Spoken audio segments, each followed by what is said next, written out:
On the one hand, the episode I think is genuinely great, so I do agree with the admirers who say this was really, really good and well done.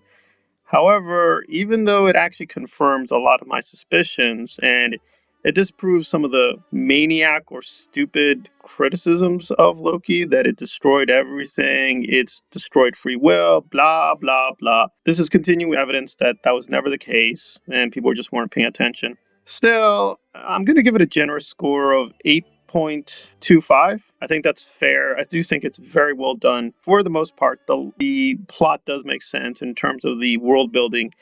It's fine, but I still have a lot of questions, and there's still a lot of like dangling downs I have in the back of my mind. But let's get to the good stuff, and then we'll get to the bad stuff. So the good stuff is we're leading off from before with these various variant versions of Loki, right?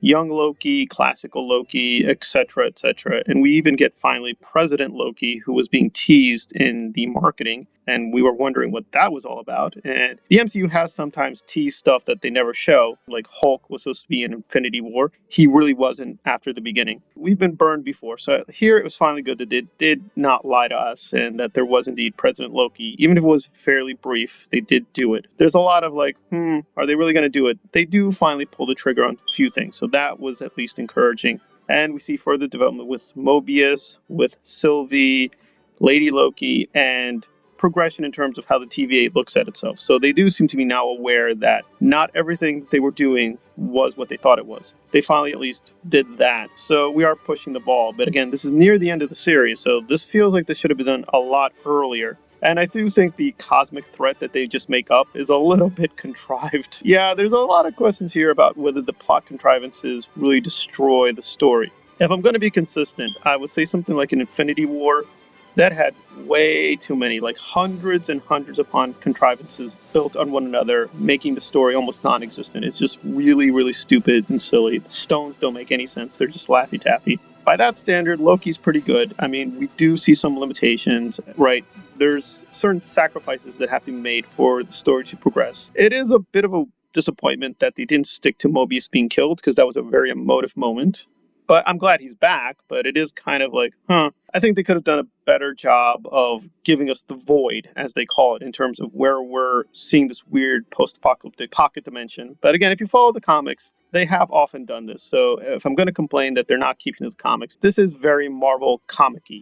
This is something that's very normal in the Marvel comics. So I can't complain too much because, again, these kind of pocket dimensions do exist all over the place in the Marvel comics. It is what it is. It feels a little bit too convenient, but it does occur a lot in the comics. And usually it's much more well done, but I can't claim it's like a Jim Starlin Infinity War, Infinity Gauntlet story.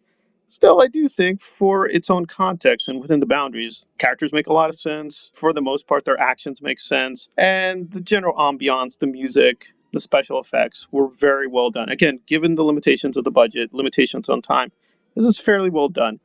I did think the sacrifice moment was. I understand how they wanted it to be like a twist. I just felt like it could have been done a lot better. But probably my complaints are mainly in the comedic beats, seemed very wildly off.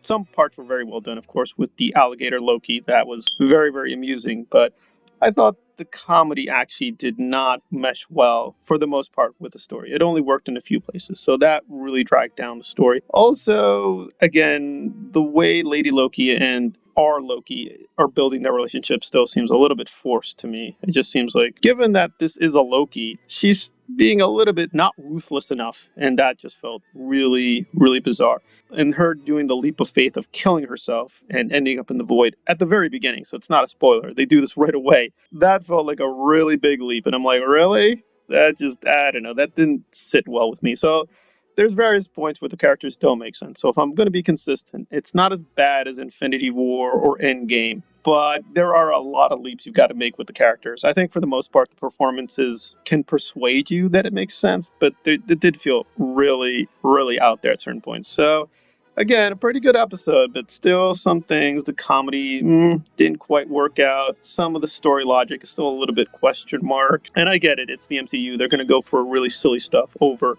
a much more solid drama. Like, I thought it was amusing that Mobius was driving around, but you really have to ask yourself, wait, huh? How does this work? Do they have gasoline out there? Like, wait, wouldn't they have to have a pumping station? It's just, yeah, there's going to be a lot of questions when we go back to it. But I thought the callbacks, the references, for the most part, were pretty good, and the performances are pretty solid. So, a pretty good episode. 8.25, which I think is very generous. But yeah, I still have a lot of questions here. But again, a lot of questions are answered, and a lot of the worst fears have not been realized. So it'll be interesting how they're going to wrap up the story. So I think in terms of what it's supposed to do as being a penultimate chapter, I think it did a very good job. And that's the non-spoiler review of Loki. Thank you for listening.